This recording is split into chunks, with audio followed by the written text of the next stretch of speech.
La salle est silencieuse autour de toi, et la seule lumière qui t'éclaire vient d'une petite lampe posée près de ton coude, dont la lueur tiède tombe en cercle sur la table de bois sombre. Devant toi, au centre de ce cercle de clarté, repose un livre. Il n'est pas très grand, à peine plus large que tes deux mains posées côte à côte, mais il est épais, dense, lourd du poids des siècles, et sa couverture de parchemin clair a pris avec le temps la teinte du vieil ivoire. Tu poses les doigts dessus, et tu sens sous ta paume la souplesse particulière de la peau tannée, cette matière vivante et fragile sur laquelle on écrivait avant que le papier ne devienne commun. Tu restes un instant ainsi, la main posée sur la couverture fermée, comme on hésite au seuil d'une porte que l'on s'apprête à franchir. Car ce livre, tu le sais, n'est pas un livre comme les autres. C'est le manuscrit le plus énigmatique que l'on connaisse, un objet devant lequel les plus grands savants ont fini par baisser les bras. Il existe, il est là, sous ta main, daté, mesuré, étudié, et pourtant personne au monde, depuis 600 ans, n'a jamais réussi à lire un seul de ces mots. On l'appelle le manuscrit de Voynich, du nom de l'homme qui l'a fait sortir de l'oubli au début du XXe siècle, et son mystère reste entier. Cette nuit, c'est toi qui l'ouvres. Non pour le percer, non pour le vaincre, car de plus habiles que toi s'y sont épuisés. Mais pour le contempler, pour le feuilleter en paix, et pour goûter ce vertige rare, celui d'un objet réel que l'on tient entre ses mains et que l'on ne comprendra jamais. Tu ouvres la couverture, avec la précaution que mérite un objet si ancien, et la première page se découvre devant toi. Aussitôt, l'écriture est là. Elle court d'un bord à l'autre du feuillet, fine, serrée, régulière, tracée à l'encre brune d'une main sur qui ne paraît jamais avoir hésité. Les lettres se suivent, se lient parfois, forment des mots séparés par des espaces, des lignes qui descendent l'une sous l'autre comme dans n'importe quel livre. Tout, dans la disposition, ressemble à un texte ordinaire que tu devrais pouvoir lire. Et pourtant, à mesure que ton regard se pose sur les signes, quelque chose se dérobe. Aucune de ces lettres ne t'est familière. Ce ne sont ni les nôtres, ni celles d'aucune langue que tu connaisses, ni l'arabe, ni le grec, ni l'hébreu, ni aucun alphabet répertorié. C'est une écriture inconnue, une écriture qui n'existe que dans ce livre, et nulle part ailleurs au monde. Tu approches la lampe, et tu observes ces signes de plus près. Certains ressemblent vaguement à des chiffres, d'autres à des lettres latines déformées, d'autres encore à des boucles et des jambages que tu n'as jamais vus. Ils reviennent, se répètent, se combinent, avec une régularité qui sent l'ordre et la règle. Ce n'est pas un gribouillage hâtif, ce n'est pas une suite de traits jetés au hasard. Celui qui a écrit cela savait ce qu'il faisait, suivait un système, obéissait à une logique. Les mots ont des formes stables, certains sont courts, d'autres longs, certains reviennent souvent, d'autres presque jamais, exactement comme dans une vraie langue. Et c'est là que commence le vertige. Car tout indique un sens, tout crie qu'il y a là un message, et pourtant ce message demeure scellé, hors de portée, depuis 6 siècles. Tu tournes la page, sans hâte, et tu sens sous tes doigts le léger craquement du parchemin qui se plie. Il faut que tu saches de quoi est fait ce livre, car sa matière même est une part de son énigme. Les feuillets ne sont pas de papier. Ce sont des feuilles de vélin, c'est-à-dire de la peau d'animal, de veau le plus souvent, grattées, poncées, amincies jusqu'à devenir cette surface claire et lisse sur laquelle on pouvait écrire. C'était le support des livres précieux avant l'âge du papier, un support durable, qui traverse les siècles bien mieux que nos pages modernes. Tu effleures la surface, et tu sens ce grain très fin, presque celui d'une peau humaine, tiède sous la lampe. Ce livre a été fait avec le corps d'animaux qui vivaient il y a très longtemps, et c'est sur leur peau apprêtée que court cette écriture que nul ne déchiffre. On a voulu savoir de quand datait ce vélin, et la science moderne a pu répondre. En analysant la matière même de la peau, en mesurant le lent déclin de certains atomes qu'elle contient, des chercheurs ont établi que ces feuilles avaient été préparées au tout début du XVe siècle, quelque part entre les années 1404 et 1438. Le parchemin est donc vieux de 600 ans. Et l'encre elle-même, analysée, s'accorde avec cette époque, sans trace de fraude, sans matière qui n'aurait pas existé alors. Cela écarte une hypothèse que certains avaient avancée, celle d'un faux récent, fabriqué pour tromper. Non. Le support est authentiquement ancien, fait au seuil de la Renaissance, à une époque où l'on écrivait encore à la main, page après page, dans le silence des ateliers et des cabinets d'études. Tu examines de plus près la fabrication même du volume, car un livre ancien porte, dans sa chair, les marques de son histoire. Les feuillets ont été pliés, assemblés en petits cahiers, puis cousus ensemble le long du dos, comme on faisait alors. En tournant les pages, tu repères, çà et là, les traces du temps. Une tache pâle, sans doute laissée par une goutte d'eau, des siècles plus tôt. Un coin de page usé, arrondi par le frottement de mains qui l'ont tourné des milliers de fois. Et une marge un peu rognée par le couteau du relieur, qui a peut-être amputé, sans le vouloir, quelque annotation ancienne. Chaque feuillet porte, en haut, un petit numéro tracé bien plus tard, par une main soigneuse qui a voulu mettre de l'ordre dans le volume et compter ses pages. Ces numéros révèlent d'ailleurs que des feuillets manquent, sautés dans la suite des nombres, perdus quelque part au cours des siècles, emportant avec eux ce qu'ils contenaient et que nul ne connaîtra jamais. Tu te demandes ce que disaient ces pages disparues. Étaient-ce d'autres plantes, d'autres figures célestes, d'autres baigneuses dans leur eau verte? Y avait-il, peut-être, sur l'une d'elles, une clé, un indice, le mot qui aurait permis de tout comprendre? On ne le saura pas. Le livre nous parvient mutilé, amputé d'une part de lui-même, et cette part manquante ajoute encore à son mystère. Car un mystère troué est plus profond qu'un mystère entier. Il y a, dans ces pages absentes, comme un silence dans le silence, un vide au cœur de l'énigme, et tu ne peux t'empêcher de rêver à ce qu'elle montrait, ces feuillets envolés, et à la main qui, un jour, les a détachés du livre ou les a laissés se perdre. Tu reposes un instant le livre, et tu laisses cette idée se déposer en toi. 600 ans. Pendant tout ce temps, ce manuscrit a existé. Il est passé de main en main, il a voyagé, il a été rangé sur des étagères, oublié dans des malles, retrouvé, vendu, étudié. Des générations entières d'hommes sont nées et mortes pendant qu'il attendait, fermé, son secret intact. Et toi, cette nuit, tu n'es que le dernier d'une longue file de ceux qui l'ont ouvert, qui se sont penchés sur ces pages avec la même question aux lèvres, et qui l'ont refermé sans réponse. Il y a quelque chose d'apaisant, étrangement, dans cette pensée. Tu n'es pas seul devant ce mystère. Tu rejoins une cohorte silencieuse de curieux, de savants, de rêveurs, qui tous ont posé les yeux sur ces mêmes signes, et qui tous ont éprouvé ce même mélange de fascination et d'impuissance. Tu reprends le livre, et tu reprends ta lente progression à travers ces pages. Tu remarques bientôt que les feuillets ne se ressemblent pas tous. Le manuscrit est divisé en sections, comme un ouvrage qui traiterait de plusieurs sujets, et chaque section a son caractère propre, ses dessins, son atmosphère. Tu vas les parcourir l'une après l'autre, cette nuit, en prenant ton temps, comme on visite les salles d'un musée désert où l'on serait seul. Il subsiste environ 240 pages de ce livre, et l'on pense qu'il en manque quelques-unes, perdues au fil des siècles.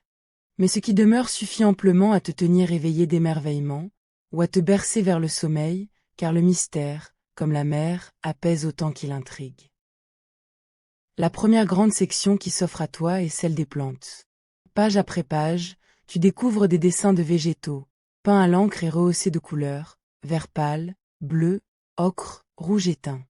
Chaque page, ou presque, montre une plante avec sa tige, ses feuilles, ses fleurs, et tout en bas ses racines, comme dans les vieux livres de botanique où l'on cataloguait les herbes pour leurs vertus. Autour des dessins, l'écriture inconnue court en paragraphes serrés, sans doute pour décrire la plante, ses usages, ses propriétés. Tout semble parfaitement clair, parfaitement ordonné, comme un herbier savant que tu devrais pouvoir consulter.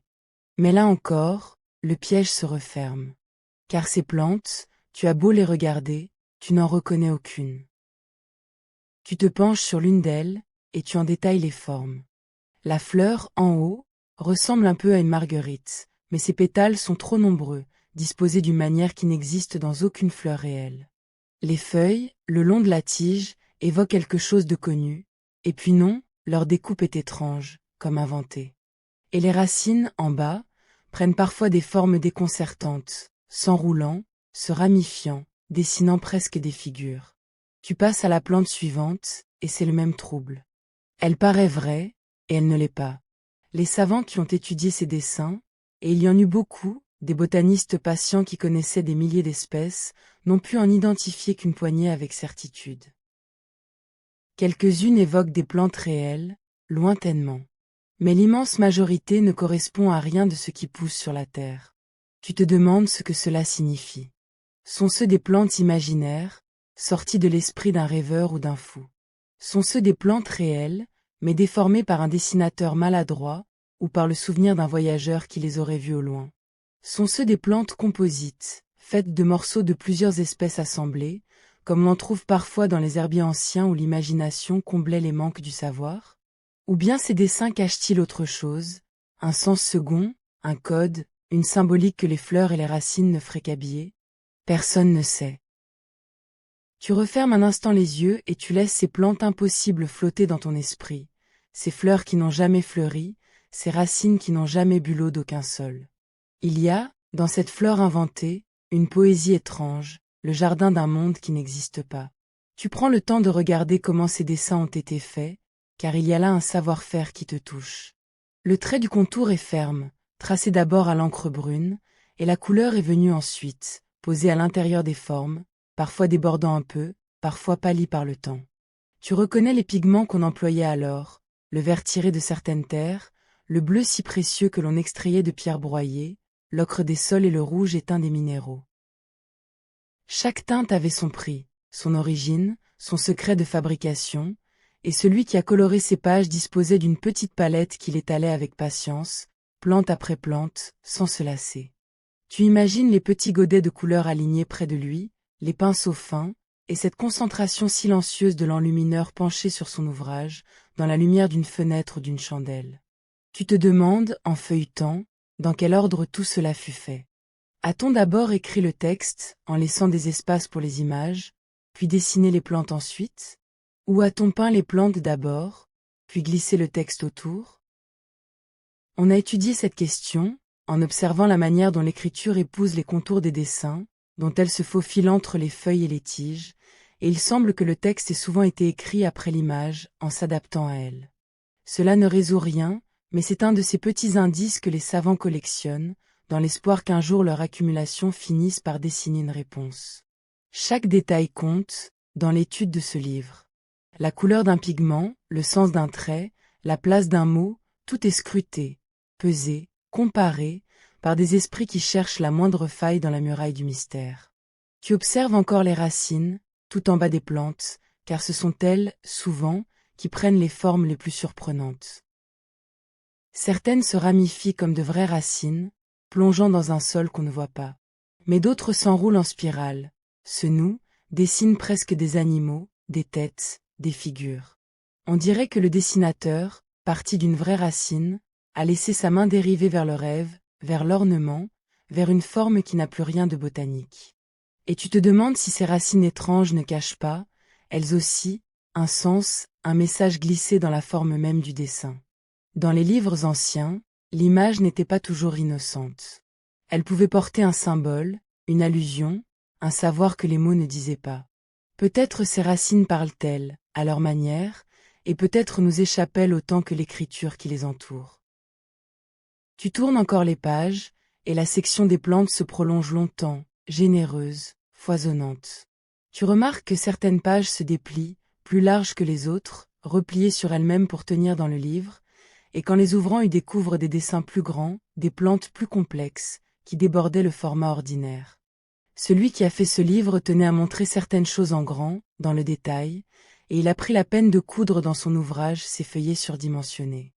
Tu déplies l'un d'eux avec précaution, et tu admires la composition, l'équilibre du dessin, le soin apporté à chaque feuille, à chaque nervure. Quel que soit le secret de ce livre, son auteur n'était pas un esprit négligent. Il travaillait avec application, avec amour peut-être, à une œuvre dont le sens nous échappe entièrement. Puis, à mesure que tu avances, le caractère des pages change. Aux plantes succèdent les étoiles. Tu entres dans la section que l'on dit astronomique ou astrologique, et le spectacle est tout autre. De grands cercles occupent les pages, des disques tracés au compas, divisés en quartiers, en couronnes, en rayons. Au centre de certains, un soleil au visage humain, avec des yeux, un nez, une bouche et des rayons qui s'échappent tout autour. Au centre d'autres, une lune, un croissant, parfois une figure portant un astre dans ses mains. Tout autour de ces cercles, des étoiles, des inscriptions dans l'écriture inconnue, des petites figures disposées en couronne, comme les heures sur le cadran d'une horloge ou les signes sur une carte du ciel. Tu reconnais, parmi ces figures, quelque chose de familier. Certaines de ces grandes roues semblent représenter les signes du zodiaque, ces 12 constellations le long desquelles le soleil paraît cheminer au fil de l'année. Tu crois distinguer un poisson, un taureau, des figures qui pourraient être les jumeaux, le scorpion, le bélier. Autour de chaque signe, de petites figures sont disposées, des personnages nus, debout dans des sortes de tonneaux ou d'étoiles, chacun tenant un astre. On dirait un calendrier céleste, une représentation des mois et des saisons, du genre de celles que l'on trouvait dans les livres d'astrologie du Moyen Âge, où l'on croyait que le ciel gouvernait les humeurs du corps et le cours des choses. Mais ici encore, l'écriture qui accompagne ces dessins reste close, et les noms portés sur les figures, sans doute ceux des mois ou des astres, ne livrent rien. Il faut que tu comprennes ce qu'était, pour les hommes de ce temps, ce ciel qu'ils dessinaient avec tant de soin. À leurs yeux, les astres n'étaient pas de lointains objets indifférents. Ils gouvernaient le monde, ils agissaient sur la terre et sur les corps, ils annonçaient les événements et réglaient le cours des choses. On croyait que chaque planète, chaque signe du zodiaque, exerçait une influence particulière, sur le temps qu'il fait, sur les récoltes, sur les humeurs et la santé des hommes. Le médecin de cette époque consultait le ciel avant de soigner, car il pensait que les astres et le corps étaient liés par des correspondances secrètes. Soigner un malade, c'était tenir compte de la position des planètes, du signe sous lequel il était né, du moment favorable pour agir. Ce que tu vois sur ces grandes roues, ce ne sont pas de simples ornements. C'est, sans doute, un savoir qui se voulait sérieux, une science du ciel mêlée à une science du corps, comme on les pratiquait alors. Tu observes la disposition des petites figures autour des cercles, et tu cherches à en deviner le sens. Elles sont parfois 30, regroupées par paquets, comme si chaque signe du zodiaque était divisé en plus petites parts, et c'est peut-être le cas, car les astrologues divisaient le ciel en sections fines, chacune avec sa signification. Chaque figure tient son étoile, comme on porterait une lampe, et l'écriture inconnue les accompagne, sans doute pour les nommer. On a remarqué que certains de ces noms, dans les marges de ces pages célestes, ont été ajoutés plus tard, dans une autre écriture, celle-là lisible, en langue ancienne, comme si quelqu'un, au fil des siècles, avait hanté d'annoter le livre, d'y inscrire ce qu'il croyait être les noms des mois. Ces rares mots lisibles, glissés dans les marges, sont comme de petites lucarnes percées dans un mur aveugle. Ils ne disent presque rien, mais leur présence émeut, car ils témoignent qu'un autre, avant toi, s'est penché sur ces pages avec la même perplexité et a voulu, en vain, y laisser une prise. Tu observes longuement l'un de ces soleils au visage humain, et tu te perds dans la contemplation de ce visage rond, à la fois naïf et solennel, qui te regarde depuis 600 ans avec son demi-sourire et ses joues pleines. L'homme qui l'a peint a voulu donner un visage au soleil, comme on le faisait alors, quand les astres n'étaient pas de froides boules de gaz mais des présences vivantes, des puissances qui veillaient sur le monde des hommes.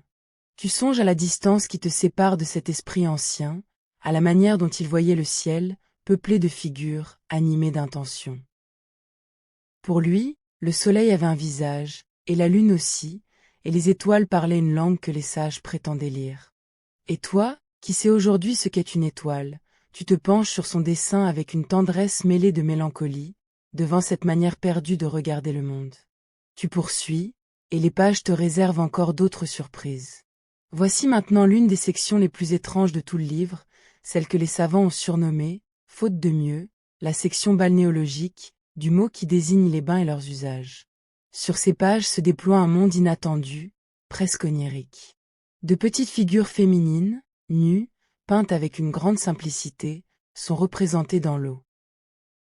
Elles se baignent dans des bassins, des vasques, des cuves, et reliant ces bassins entre eux, tu découvres tout un réseau de tubes, de conduits, de canalisations d'un verre d'eau profond, où semble circuler un liquide. C'est un spectacle déconcertant, sans équivalent dans aucun autre livre connu, un entrelac de corps et de tuyaux, de bassins et de courants, dont nul ne sait s'il représente quelque chose de réel ou de symbolique. Tu te penches sur ces figures, et tu cherches à comprendre. Les petites silhouettes paraissent paisibles, presque heureuses, plongées jusqu'à la taille ou jusqu'aux épaules dans une verdâtre. Certaines tiennent des objets, d'autres se touchent, d'autres sont reliées au conduit comme si l'eau les traversait. S'agit-il de bains thérapeutiques, de ces cures par les eaux que l'on pratiquait depuis l'Antiquité et que le Moyen-Âge tenait en grande estime? S'agit-il d'une allégorie, où ces corps dans l'eau figureraient autre chose, les humeurs du corps, les éléments, les étapes d'une transformation?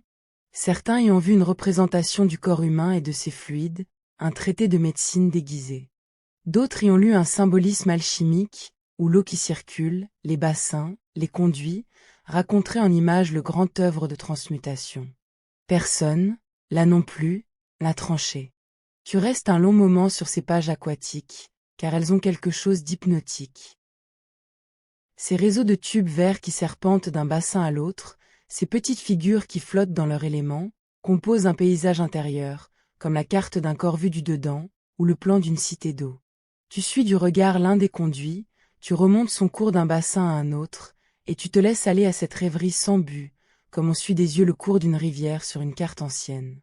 L'eau, dans ces pages, semble partout, circulant, baignant, reliant, et il s'en dégage une impression de fluidité douce, de mouvement lent et continu, qui apaise l'esprit et l'invite à la dérive. Tu tournes encore quelques feuillets, et tu arrives à une section plus modeste, plus pratique d'apparence, que l'on a nommée pharmaceutique. Là, les pages présentent des dessins de racines, de feuilles isolées, de fragments de plantes, alignés en rangées comme dans le catalogue d'un apothicaire. À côté, peints avec soin, tu vois des récipients, des pots, des vases aux formes variées, ornés, décorés, du genre de ceux où l'on conservait jadis les onguents, les poudres, les remèdes. Tout cela évoque un manuel de médecine par les plantes, un de ces livres où l'on apprenait à préparer les remèdes à partir des herbes, à doser, à mélanger, à conserver. Les morceaux de plantes, soigneusement séparés, semblent être les ingrédients, et les pots, les contenants où l'on rangeait les préparations. Tu détailles l'un de ces pots, peint en bleu et en or, avec son couvercle, sa panse renflée, son pied étroit. Il ressemble à ces beaux récipients de pharmacie que l'on fabriquait alors, objets précieux qui ornaient les officines et conservaient les substances rares. Mais comme tout dans ce livre, dès que tu approches, le familier se dérobe. Les racines dessinées ne correspondent à aucune racine connue, les feuilles à aucune feuille répertoriée, et l'écriture qui désigne et explique reste muette. C'est un livre de remèdes pour des maux que nul ne nomme, à base de plantes qui ne poussent nulle part, conservées dans des pots magnifiques mais vides de tout contenu réel. Un manuel de médecine pour un monde imaginaire, écrit dans une langue introuvable. Tu songes à ce qu'était la médecine de ce temps, pour mieux comprendre ce que pouvait viser un tel livre. Au seuil de la Renaissance, soigner reposait avant tout sur les plantes. On savait, par une tradition transmise depuis l'Antiquité, que telle herbe calmait la fièvre, que telle racine apaisait le ventre, que telle fleur favorisait le sommeil. Ce savoir se consignait dans des livres que l'on appelait des herbiers, où chaque plante était dessinée et décrite, avec ses vertus et la manière de la préparer. Le médecin, l'apothicaire, parfois la simple femme qui soignait les siens, puisait dans ces recueils l'art de fabriquer remèdes, tisanes, onguents et baumes. Le manuscrit de Voynich, avec ses plantes, ses racines isolées, ses pots de remèdes, ressemble à s'y méprendre à l'un de ses ouvrages. Tout, dans sa forme, dit qu'il appartient à cette grande famille des livres de soins. Sauf qu'il soigne, semble-t-il, avec des plantes qui n'existent pas, selon des recettes que nul ne peut lire. Tu te demandes si cette ressemblance n'est pas, justement, une clé. Peut-être faut-il lire ce livre non pas comme un grimoire de magie, mais comme un humble manuel de médecine, écrit par quelqu'un qui voulait protéger son savoir, ou qui parlait une langue rare, ou qui rangeait ses connaissances dans un système qui n'était clair que pour lui. Les plantes impossibles ne seraient alors que de vraies plantes mal dessinées, ou stylisées à l'extrême, ou décrites de mémoire par quelqu'un qui les avait vues ailleurs, dans un pays lointain. Cette hypothèse a sa douceur. Elle ferait du manuscrit non pas l'œuvre d'un fou ou d'un faussaire, mais celle d'un soignant patient, soucieux du bien d'autrui, qui aurait passé sa vie à rassembler des remèdes pour guérir les corps. Mais comme tout le reste, cela demeure une supposition, suspendue dans l'incertitude, sans preuve pour la fonder ni pour la battre. Enfin, vers la fin du manuscrit, tu parviens à une dernière section, faite de longs paragraphes serrés, page après page, presque sans dessin cette fois. Le texte y coule en colonnes, en blocs, et le seul ornement que tu remarques, c'est, dans la marge de gauche, devant chaque paragraphe, une petite étoile peinte, parfois une fleurette, comme une puce qui marquerait le début de chaque entrée. On a pensé qu'il s'agissait là de recettes, au sens large, des formules, des préparations, des instructions, chacune introduite par son étoile. Des centaines de ces courts paragraphes se succèdent, ordonnés, méthodiques, comme les articles d'un recueil ou les entrées d'un index. Et toujours, sur chacun, court l'écriture impénétrable, qui dit peut-être comment guérir, comment préparer, comment faire, et qui ne dit rien que nous puissions saisir. Tu refermes presque le livre, et tu mesures l'étrangeté de ce que tu viens de parcourir. Un ouvrage complet, soigné, organisé en sections cohérentes, avec ses plantes, son ciel, ses bains, ses remèdes, ses recettes. Un livre qui a la forme exacte du savoir, qui imite à la perfection l'allure d'une encyclopédie médiévale, d'un traité de sciences naturelles et de médecine. Tout y est, la structure, l'ordre, l'apparence du sens. Tout, sauf une chose, la seule qui compte vraiment, le sens lui-même. Car ce livre qui ressemble tant à un livre de savoir ne livre aucun savoir, scellé qu'il est dans son écriture inconnue. C'est comme une maison parfaitement construite, avec ses pièces, ses meubles, ses fenêtres, mais dont toutes les portes seraient murées. Tu poses le livre, et tu te recules un instant sur ta chaise, le regard perdu dans la pénombre au-delà du cercle de la lampe. Il est temps, maintenant, que tu connaisses l'histoire de ce manuscrit, son voyage à travers les siècles, et le nom de ceux qui ont essayé de le faire parler. Car cette histoire, bien que pleine de zones d'ombre, est aussi passionnante que les pages elles-mêmes. Le livre porte le nom d'un homme, Wilfried Voynich, qui ne l'a ni écrit ni inventé, mais qui l'a tiré de l'oubli au début du XXe siècle. C'était un libraire, un marchand de livres anciens et rares, un de ces hommes au flair singulier qui passent leur vie à dénicher les trésors enfouis dans les bibliothèques et les collections. En l'an 1912, en Italie, il acquit un lot de vieux manuscrits, et parmi eux se trouvait celui-ci, ce livre étrange à l'écriture indéchiffrable, qui aussitôt l'intrigua au plus haut point. Tu imagines la scène, ce libraire dans la pénombre d'un dépôt, ouvrant ce volume parmi d'autres, et sentant son cœur battre devant ces signes inconnus, ces plantes impossibles, ces figures dans l'eau. Il comprit aussitôt qu'il tenait là quelque chose d'unique, et il consacra une grande part du reste de sa vie à tenter d'en percer le secret, sans jamais y parvenir. Le manuscrit reçut son nom de lui, et le porte encore, le manuscrit de Voynich, du nom du libraire qui le révéla au monde moderne. Mais avant lui, ce livre avait déjà voyagé pendant 5 siècles, passant de main en main, à travers des pays et des collections dont on ne reconstitue le fil qu'avec peine, et avec bien des incertitudes. Car la provenance ancienne du manuscrit reste obscure, et il faut prendre garde, ici, à ne pas confondre ce que l'on sait avec ce que l'on raconte. Une tradition, transmise mais non prouvée, veut que ce livre ait appartenu, à une époque, aux collections de l'Europe centrale, et qu'il est notamment figuré parmi les trésors d'un empereur de Habsbourg, Rodolphe le Second, qui régnait depuis Prague à la fin du XVIe siècle.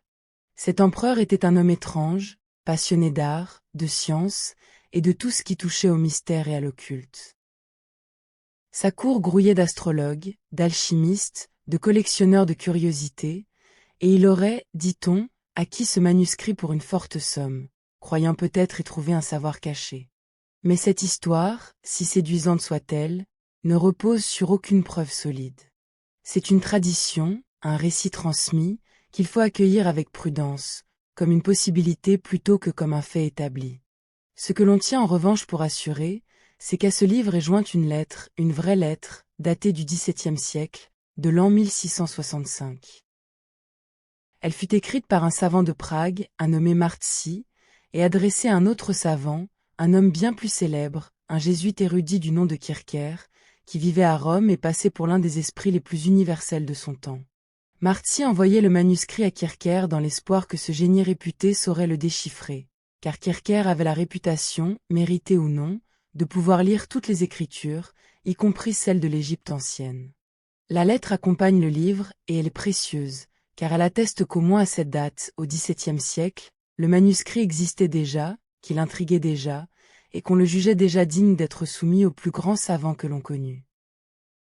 Tu songes à ce Kierkegaard, dans son cabinet de Rome, recevant ce paquet venu de Prague, dépliant ce livre au signe inconnu que son correspondant le suppliait de déchiffrer. On ne sait pas s'il y consacra beaucoup d'efforts, ni ce qu'il en pensa. Mais ce que l'on sait, c'est qu'il échoua, comme tous les autres, et que le livre poursuivit son chemin, de collection en collection, de bibliothèque en bibliothèque, traversant les siècles sans livrer son secret, jusqu'à parvenir dans les mains de Voynich, puis, après lui, à l'endroit où il repose aujourd'hui.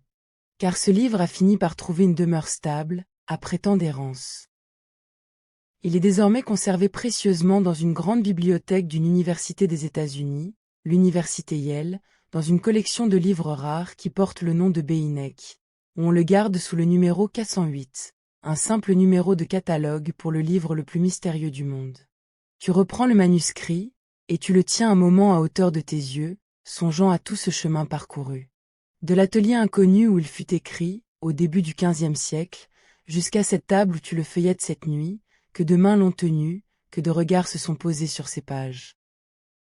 Il a peut-être appartenu à des empereurs et à des savants, il a traversé des guerres, des incendies, des déménagements, des ventes, et il a survécu à tout, fragile et tenace, emportant intact son énigme à travers les âges.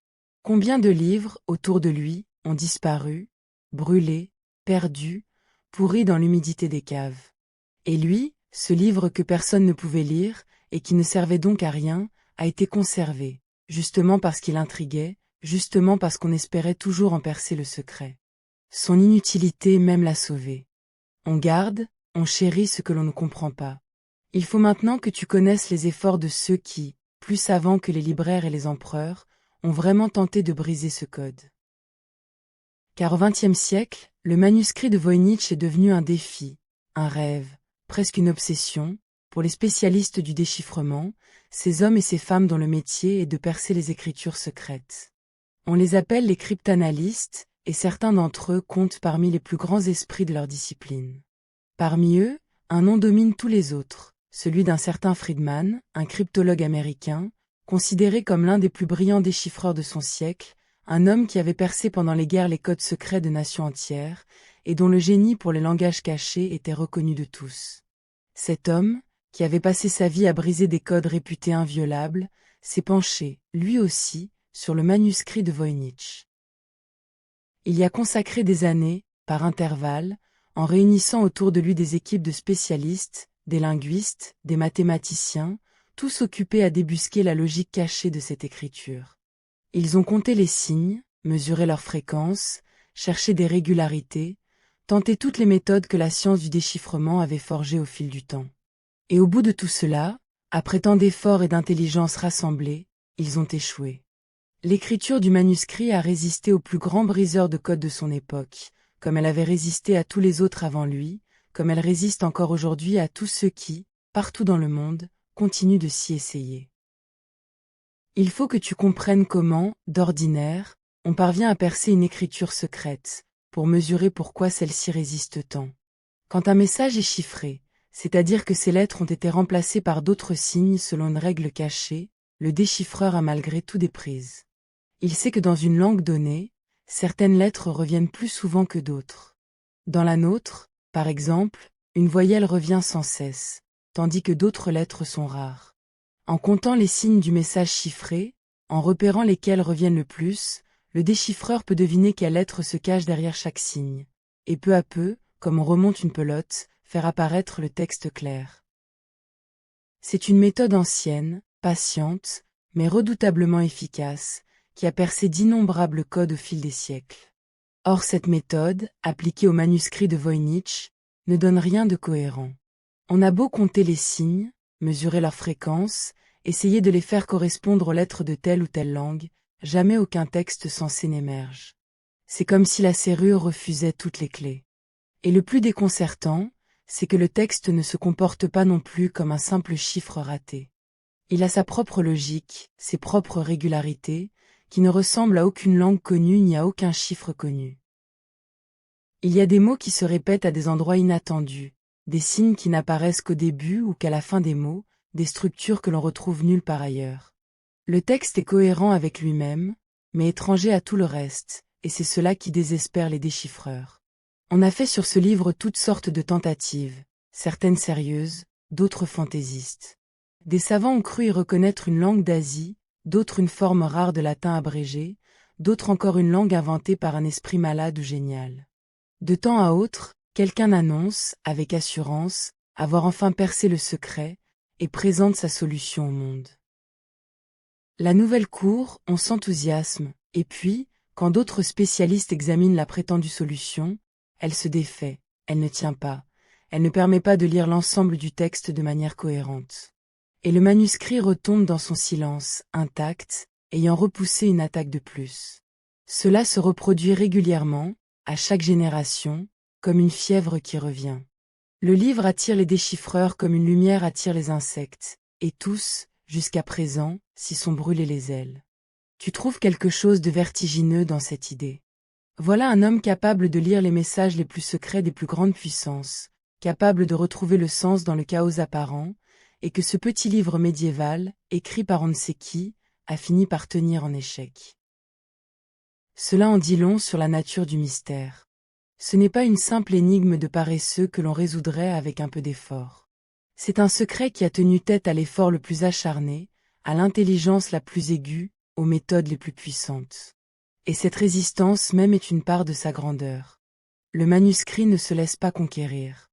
Il demeure, fermé, souverain, indifférent aux assauts des savants comme une montagne reste indifférente à ceux qui l'escaladent. Tu te demandes alors, comme tous ceux qui se sont penchés sur ce livre, ce que peut bien être cette écriture, et plusieurs grandes hypothèses ont été avancées au fil du temps. Tu vas les parcourir l'une après l'autre, car chacune éclaire une facette du mystère, et aucune, jusqu'à présent, ne l'a dissipé. La première hypothèse, la plus naturelle, est celle d'un code, d'un chiffre. Selon cette idée, le texte serait écrit dans une langue connue, du latin peut-être, ou une autre langue d'Europe, mais transformée, dissimulée par un procédé de chiffrement. Les vrais mots seraient cachés derrière ces signes étranges, et il suffirait de trouver la clé, la méthode de transformation, pour que tout se révèle et que le texte se mette enfin à parler clairement. C'était l'hypothèse que privilégiaient les déchiffreurs, et l'on comprend pourquoi, car c'est leur domaine, leur spécialité. S'il s'agissait d'un code, alors leur méthode devait pouvoir le briser. Mais c'est précisément ce qui ne s'est jamais produit. Aucun des systèmes de chiffrement connus, aucune des clés essayées, n'a fait apparaître le moindre texte cohérent. Et plus on étudie le manuscrit, plus cette piste paraît douteuse. Car les codes médiévaux que l'on connaît étaient relativement simples, et un texte aussi long, aussi régulier, aurait dû livrer des indices, des failles, des régularités exploitables. Or il n'en livre aucune que l'on ait su utiliser. Si c'est un code, alors c'est un code d'une sophistication étonnante pour son époque, presque trop habile, presque impossible. La deuxième hypothèse est celle d'une langue. Selon cette idée, le texte ne serait pas un code, mais une vraie langue écrite dans son propre alphabet, une langue parlée jadis quelque part, ou inventée de toutes pièces. Ce serait une langue naturelle, mais une langue dont nous aurions perdu toute trace, dont aucune autre source ne subsisterait, et que nous ne pourrions donc rattacher à rien de connu. Ou bien ce serait une langue artificielle, construite par son auteur, un langage personnel, secret, élaboré pour son propre usage, comme certains érudits en ont parfois imaginé. Dans les deux cas, le manuscrit serait le seul témoin de cette langue, son unique document, et c'est ce qui rendrait son déchiffrement si désespérément difficile. Car pour déchiffrer une langue inconnue, il faut d'ordinaire un point d'appui, un autre texte, une traduction, un mot reconnaissable, quelque chose qui permette d'entrer. Quand on a déchiffré les écritures anciennes, celles de l'Égypte ou d'autres civilisations, c'est presque toujours grâce à un texte bilingue, à un nom propre identifiable, à une langue parente connue. Mais le manuscrit de Voynich n'offre aucune de ces prises. Il est seul, isolé, sans parent, sans traduction, sans clé. C'est un message dans une bouteille échouée sur une plage, écrit dans une langue que plus personne ne parle et que rien ne permet de reconstituer. Et c'est pourquoi, même si c'était une vraie langue, nous pourrions ne jamais la lire, faute du moindre point d'entrée. Et puis vient la troisième hypothèse, la plus dérangeante peut-être, celle du canular. Selon cette idée, le texte ne voudrait rien dire du tout. Ce ne serait ni un code, ni une langue, mais un charabia, une suite de signes savamment agencés pour ressembler à de l'écriture sans en être vraiment. Un faux, non pas dans le sens d'un objet récent, puisque le parchemin est authentiquement ancien, mais dans le sens d'une supercherie d'époque. Quelqu'un, au XVe siècle, aurait fabriqué ce livre pour tromper, pour impressionner, pour vendre, en imitant l'allure d'un grand traité de savoir sans y mettre le moindre savoir. Une coquille vide, magnifiquement ouvragée, faite pour donner l'illusion du sens et arracher l'admiration, ou l'argent, de quelques riches collectionneurs crédules. Cette hypothèse a longtemps semblé plausible, et elle séduit ceux qui se méfient des mystères trop beaux. Mais elle se heurte à un obstacle de taille, un obstacle révélé par l'étude attentive du texte lui-même. Car lorsqu'on examine la suite des signes, lorsqu'on les compte, lorsqu'on mesure la manière dont les mots se répètent et se distribuent, on découvre une chose troublante. Le texte se comporte comme une vraie langue. Il en présente les régularités cachées, les lois statistiques que l'on retrouve dans tous les langages humains, et qu'il est extrêmement difficile d'imiter quand on se contente d'écrire au hasard. Or ces lois sont là, dans le manuscrit, inscrites dans la trame même du texte. Et cela complique grandement la thèse du pur charabia, sans pour autant la réfuter tout à fait. Il faut que tu comprennes cette idée, car elle est subtile et belle. Quand des hommes parlent ou écrivent une langue, sans même y penser, ils obéissent à des régularités profondes. Certains mots reviennent très souvent, comme nos petits mots de liaison, et d'autres très rarement. Et la manière dont la fréquence des mots décroît, du plus courant au plus rare, suit une courbe particulière, presque toujours la même, dans toutes les langues du monde. C'est une loi cachée du langage, que nul ne décide et que tous suivent. Or le texte du manuscrit de Voynich obéit à cette loi. Ces mots se répartissent comme ceux d'une langue vivante, avec ses mots fréquents et ses mots rares, dans les proportions exactes que l'on attend d'un vrai langage. Il faut que tu saisisses pourquoi cette loi est si difficile à imiter. Imagine que tu veuilles écrire un faux texte, une suite de mots inventés destinés à ressembler à une vraie langue.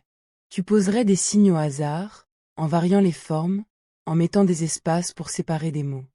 Mais sans le vouloir, tu trahirais ta supercherie. Car au hasard, tes mots se répartiraient autrement que dans une vraie langue. Ils n'auraient pas cette structure si particulière où une poignée de mots reviennent sans cesse pendant qu'une multitude d'autres n'apparaissent qu'une fois ou deux. Cette structure-là, on ne la produit pas en jetant des signes au hasard. Elle naît de la manière dont les langues se forment, se transmettent, s'usent à l'usage, et elle porte une signature presque impossible à contrefaire pour qui ne la connaît pas. Or celui qui a écrit le manuscrit de Voynich, au XVe siècle, ne pouvait pas connaître cette loi. Elle n'a été découverte et formulée que des siècles plus tard, par des savants munis d'outils que le Moyen-Âge n'avait pas. Et pourtant, son texte la respecte. Comment? Soit parce qu'il écrivait une vraie langue, qui par nature obéissait à cette loi sans qu'il ait à y penser. Soit parce qu'il a employé, pour fabriquer son faux, une méthode mécanique, un procédé répétitif qui aurait produit, par accident, ces régularités du langage. Certains ont imaginé qu'il aurait pu se servir d'une sorte de grille, d'un instrument qui combinait des syllabes selon des règles fixes, et qui aurait engendré, sans intention, un texte aux allures de langue. Cette idée est ingénieuse, mais elle reste, comme tout le reste, une hypothèse parmi d'autres, jamais démontrée. Et de même, on a mesuré ce que les savants appellent l'entropie du texte, c'est-à-dire, en quelque sorte, son degré d'imprévisibilité, la richesse de l'information qu'il contient. Et là encore, le manuscrit se situe dans la zone des vraies langues, ni trop régulier ni trop chaotique, exactement dans l'intervalle où se trouvent les langages humains. Tout cela tend à montrer que celui qui a écrit ce livre, s'il a voulu produire un faux, a produit un faux d'une qualité prodigieuse, un faux qui imite jusqu'aux lois les plus secrètes du langage, des lois que personne, à son époque, ne connaissait ni ne soupçonnait. Comment aurait-il pu imiter sans le savoir des régularités que la science n'a découvertes que des siècles plus tard? C'est ce paradoxe qui rend l'hypothèse du simple charabia si difficile à tenir. Tu reviens un instant sur cette idée qui te trouble le plus, celle d'un objet réel et illisible. Car nous sommes habitués à ce que le mystère soit lointain, intangible, fait de questions sans corps. Mais ici, le mystère a une forme, un poids, une matière. Tu peux le tenir, le tourner, en sentir le grain sous tes doigts, en respirer l'odeur ancienne de peau et de poussière. Il n'a rien de fantomatique. Il est aussi réel que la table sur laquelle il repose, aussi solide que la lampe qui l'éclaire. Et c'est précisément cette présence concrète qui rend son silence si troublant. Un secret que l'on tient dans ses mains, et qui se refuse, voilà qui désempare l'esprit bien plus qu'une énigme abstraite. On voudrait presque le secouer, comme on secoue une porte fermée, pour qu'il livre enfin ce qui l'enferme. Mais il ne s'ouvre pas. Il reste là, dense et muet, dans la paume de qui le tient. Tu te dis qu'il y a peu d'expériences semblables dans une vie. Tenir entre ses mains un message qui s'adresse à quelqu'un, qui veut dire quelque chose, et n'en rien comprendre. C'est l'expérience qu'éprouverait un homme devant une lettre écrite dans une langue qu'il ignore, sauf qu'ici, aucun homme au monde ne connaît la langue. Personne ne pourrait te la traduire. Tu es face au texte dans la même nudité que le premier venu, que le plus grand savant, que tous ceux qui l'ont feuilleté avant toi. Devant ce livre, l'humanité entière est analphabète. Et cette pensée, étrangement, te rapproche de tous les autres, vivants et morts, qui ont posé les yeux sur ces pages. Vous êtes tous, à travers les siècles, réunis dans la même ignorance, la même question, le même émerveillement. Le livre vous égalise, vous rassemble, dans ce qu'il ne dit pas. Tu reposes le livre, et tu sens monter en toi ce vertige doux qui est le cœur même de cette énigme. 3 hypothèses, 3 portes, et aucune qui s'ouvre tout à fait. Si c'est un code, il a résisté au plus grand déchiffreur. Si c'est une langue, elle est seule au monde, sans clé pour y entrer. Si c'est un canular, c'est un canular trop parfait, qui imite ce qu'il ne pouvait pas connaître. Chaque explication, à peine formulée, se heurte à une objection. Et c'est dans cet entre-deux, dans cette impossibilité de conclure, que réside le charme particulier du manuscrit de Voynich. Ce n'est pas un mystère que l'on n'a pas encore résolu. C'est un mystère qui semble construit pour ne pas se résoudre, une énigme qui se dérobe par tous les côtés à la fois. Tu te dis que c'est peut-être cela, au fond, le plus beau. Nous vivons dans un monde où presque tout finit par s'expliquer, où la science recule sans cesse les frontières de l'inconnu, où les vieux mystères tombent l'un après l'autre devant la patience des chercheurs. Les écritures perdues sont déchiffrées, les maladies sont comprises, les astres sont mesurés, et il devient rare, très rare, de pouvoir tenir entre ses mains un objet véritable, daté, réel, et de devoir avouer, en toute honnêteté, que l'on ne sait pas ce qu'il est ni ce qu'il dit.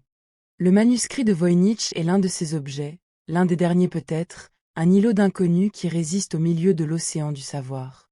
Et il y a, dans cette résistance, quelque chose qui repose l'esprit autant qu'il l'intrigue. Tu songes que de nos jours, avec tous les moyens dont nous disposons, ce mystère aurait dû tomber. Le manuscrit a été photographié page par page, dans le moindre détail, et ces images sont accessibles à tous, partout sur la Terre.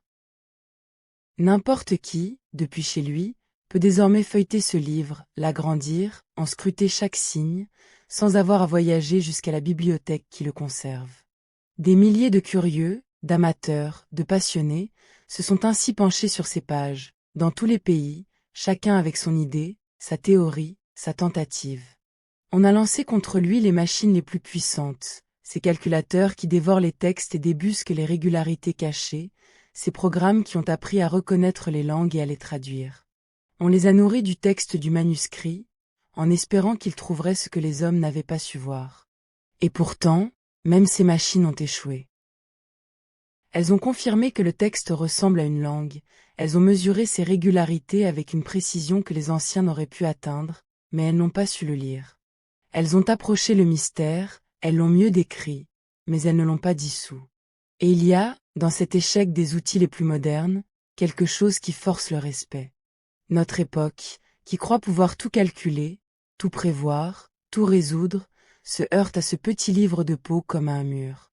600 ans après sa fabrication, par un inconnu, dans un atelier oublié, il continue de tenir tête à toute la puissance de notre savoir assemblé. Cela devrait nous rendre humbles, et cela nous rend, à tout le moins, rêveurs. Car nous croyons souvent qu'il nous faut tout comprendre, que l'inconnu est un manque à combler, une faute à corriger. Mais ce livre t'enseigne une autre attitude, plus paisible. Il t'apprend qu'on peut contempler ce que l'on ne comprend pas, le regarder, l'admirer, le tenir entre ses mains, sans avoir à le percer, sans avoir à le réduire. Devant ce manuscrit, le plus grand savant et toi-même êtes à égalité, car ni l'un et l'autre ne savent. Cette égalité est étrangement douce. Le mystère ne fait pas de différence entre l'érudit et l'ignorant. Il les accueille tous les deux dans le même silence, dans la même attente, dans le même émerveillement de ne pas savoir. Tu reprends le livre une dernière fois, et tu le rouvres au hasard, posant le regard sur une page que tu n'avais pas encore vue. C'est une page de plantes, avec sa fleur impossible, ses feuilles inventées, ses racines qui s'enroulent, et son paragraphe d'écriture indéchiffrable. Tu suis du regard les lignes de signes, de gauche à droite, comme on lit, sauf que tu ne lis pas, tu ne fais que glisser sur la surface des mots, sans qu'aucun ne s'ouvre. Et pourtant, à force de les regarder, ces signes finissent par avoir une beauté propre, une grâce, comme une musique dont on ne comprendrait pas les paroles mais dont on goûterait la mélodie. L'écriture du manuscrit a son rythme, ses courbes, ses répétitions, et l'on peut s'y bercer, comme on se berce au murmure d'une langue étrangère que l'on n'a pas besoin de comprendre pour en aimer le son. Tu penses à la main qui a tracé tout cela, page après page, des milliers et des milliers de signes, sans une hésitation, sans un repentir visible. Quelqu'un a passé là des mois, peut-être des années, à écrire ce texte interminable dans cette langue ou ce code que lui seul connaissait, à peindre ses plantes, ses étoiles, ses baigneuses, ses peaux. Quelqu'un a tenu cette plume, a trempé cette encre, a tourné ces pages encore vierges en pensant à ce qu'il allait y inscrire. Cette personne avait une intention, une raison, un projet. Elle savait, elle, ce que disait ce livre. Et ce savoir, cette intention, sont morts avec elle, il y a 600 ans, emportant la clé de tout. Le livre est resté, orphelin de son sens, comme une lettre dont le destinataire serait mort avant de l'ouvrir. Tu te plais à imaginer qui pouvait être cette personne. Peut-être un médecin, un herboriste, un homme de savoir qui aurait voulu consigner ses connaissances dans une langue secrète, pour les soustraire au regard indiscret ou les réserver à quelques initiés. Peut-être un mystique, un rêveur, qui aurait reçu en vision ces plantes et ces figures et les aurait fixées sur le parchemin dans une écriture jaillie de son propre esprit. Peut-être un savant solitaire qui se serait construit, au fil des années, un langage à lui, comme on bâtit une maison où l'on serait seul à habiter. Peut-être, aussi, un faussaire habile, un homme qui aurait voulu fabriquer un livre d'apparence précieuse pour le vendre à prix d'or à un collectionneur fortuné, en misant sur le prestige du mystère. Toutes ces vies sont possibles, et aucune n'est prouvée. L'auteur reste, comme son texte, une silhouette sans visage, une présence devinée derrière la régularité de son écriture. Et tu te dis que c'est peut-être un seul homme, ou peut-être plusieurs. Car en examinant l'écriture, certains ont cru distinguer des différences subtiles d'une partie à l'autre du livre, comme si plusieurs mains s'étaient relayées, ou comme si une même main avait évolué au fil des ans. Le livre aurait-il été l'œuvre d'un atelier, de plusieurs personnes travaillant ensemble, ou la lente entreprise d'un seul esprit, étalée sur une vie? Là encore, on ne tranche pas. Mais l'idée d'un atelier, de plusieurs êtres penchés sur le même ouvrage, partageant le même secret, a quelque chose de troublant. Cela voudrait dire qu'ils étaient au moins quelques-uns à savoir lire cette écriture, à se la transmettre, à la pratiquer. Une petite communauté de lecteurs, aujourd'hui éteinte, qui possédait la clé que nous avons perdue. Et cette clé est morte avec eux, sans qu'aucun, jamais, ne l'ait couchée ailleurs que dans leur mémoire. Cette pensée, loin de t'attrister, te remplit d'une émotion grave et douce. Tu te sens relié, à travers 6 siècles, à cette présence inconnue, à cet esprit qui voulait dire quelque chose et dont il ne reste que la forme du dire, sans le sens. C'est comme si tu entendais une voix très lointaine, dont les mots se seraient effacés, mais dont l'intonation, le souffle, la mélodie te parviendraient encore. Tu ne sais pas ce que cette voix te dit. Mais tu sais qu'elle a parlé, qu'elle a voulu être entendue, et que tu es là, cette nuit, à l'écouter, même sans la comprendre. Il y a, dans cette écoute impuissante, quelque chose de tendre, comme une fidélité que l'on garderait à un message qu'on ne sait pas lire. Tu songes encore à tout ce que ce livre nous apprend, paradoxalement, alors même qu'il ne nous apprend rien. Il nous apprend la limite de notre savoir, et c'est une leçon précieuse. Il nous apprend que le monde recèle encore des secrets que ni notre intelligence ni nos machines ne peuvent forcer. Il nous apprend l'humilité, cette vertu qui manque tant à une époque sûre d'elle-même. Et il nous apprend aussi la patience, car peut-être un jour, dans 10 ans, dans 100 ans, quelqu'un trouvera la clé, ou bien personne ne la trouvera jamais, et il faut savoir vivre avec cette incertitude, sans la combler à toute force par des théories fausses. Le manuscrit nous enseigne à supporter le mystère, à le laisser être ce qu'il est, sans le brusquer. Tu reposes enfin le livre sur la table, avec la même douceur que lorsque tu l'as ouvert, et tu refermes la couverture de parchemin sur ces pages que tu ne reverras plus cette nuit. Le voilà de nouveau clos, redevenu ce simple volume patiné qu'un passant ne remarquerait pas, et qui contient pourtant l'un des plus grands secrets que l'esprit humain ait jamais cherché à percer. Tu poses la main dessus, une dernière fois, et tu sens sous ta paume la même tiédeur que tout à l'heure, cette présence calme et fermée. Le livre a repris son repos, son sommeil de 600 ans, et tu vas pouvoir, toi aussi, te laisser glisser vers le tien, riche de tout ce que tu as vu sans comprendre, apaisé par cette énigme que tu n'as pas eu à résoudre. La lampe, près de toi, projette toujours son cercle de lumière tiède, et au-delà s'étend la pénombre paisible de la salle où tu te trouves. Tout est calme. On n'entend rien, sinon, de loin en loin, le craquement discret du bois d'un meuble, ou le murmure presque inaudible de l'air qui circule.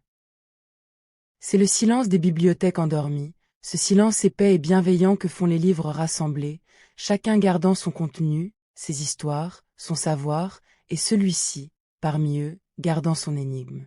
Tu te sens bien, dans ce calme, comme protégé par la présence muette de tous ces volumes, par l'ordre tranquille des choses anciennes qui ont traversé le temps et qui reposent maintenant, à l'abri, dans la nuit. Tu te lèves de ta chaise, sans hâte, et tu sens dans ton corps la fatigue douce de cette longue veille penchée sur les pages. Tes yeux, qui ont scruté tant de signes et de dessins, demandent à se fermer. Ton dos, courbé sur le livre, aspire à s'étendre. Tu repousses la chaise, tu jettes un dernier regard sur le manuscrit clos dans son cercle de lumière, et tu vas vers le lieu de ton repos, là où une couche t'attend, douce et accueillante, prête à recevoir le poids de ton corps fatigué. Tu marches dans la pénombre, et chaque pas t'éloigne du livre et te rapproche du sommeil, comme on quitte une rive pour gagner 100 tacles larges. Tu t'allonges enfin, et ton corps tout entier salue ce contact avec la couche, ce passage tant attendu de la verticale à l'horizontale. Tu sens, l'un après l'autre, les muscles de tes épaules se dénouer, ceux de ton dos s'étaler et trouver appui, ceux de tes jambes s'abandonner à la pesanteur. La fatigue de la veille quitte ton corps comme une eau qui s'écoule, et à sa place vient cette lourdeur tiède et bienveillante qui annonce le sommeil. Tu n'as plus rien à scruter, plus rien à déchiffrer, plus rien à comprendre. Tes yeux peuvent se fermer en paix, déchargés de leur quête.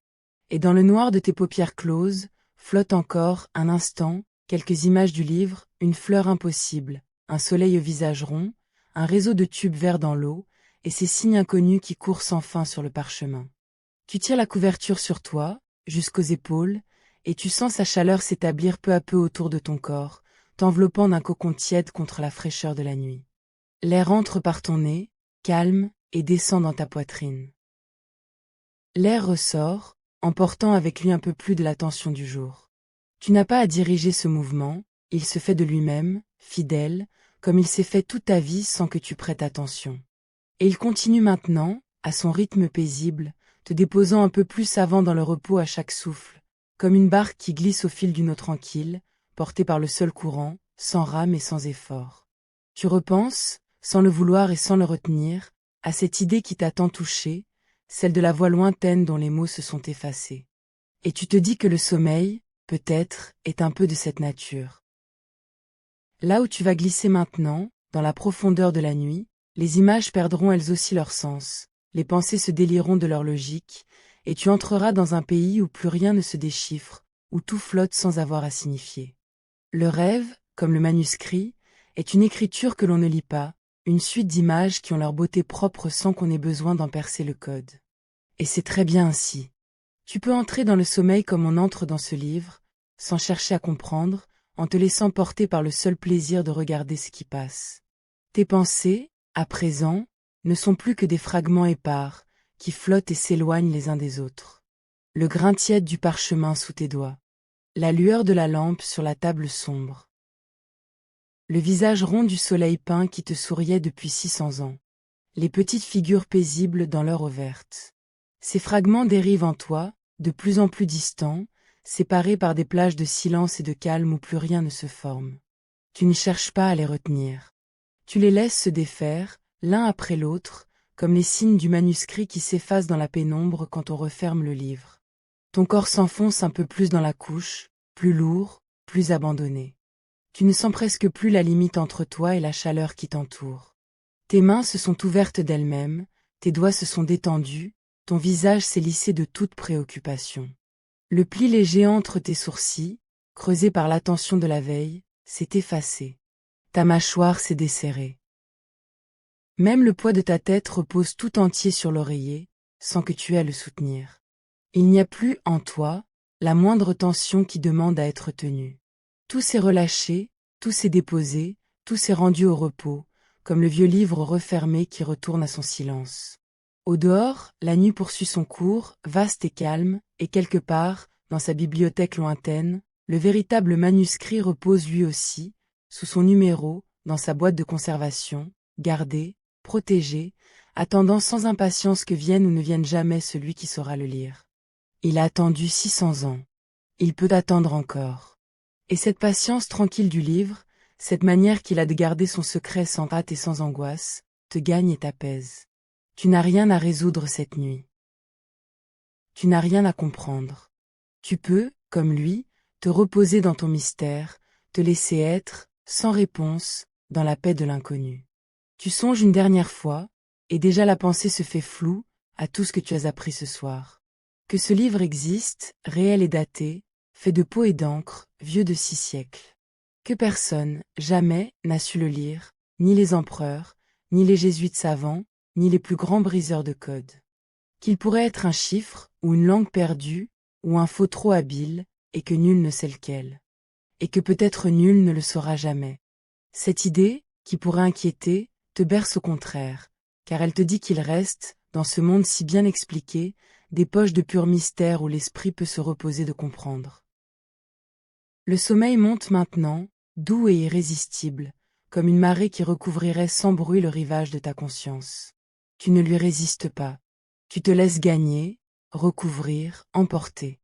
Les dernières images du livre s'estompent. Le grain du parchemin, la lueur de la lampe, les signes inconnus, tout cela se dissout dans une brume tiède et bienveillante. Tu es bien. Tu es au chaud.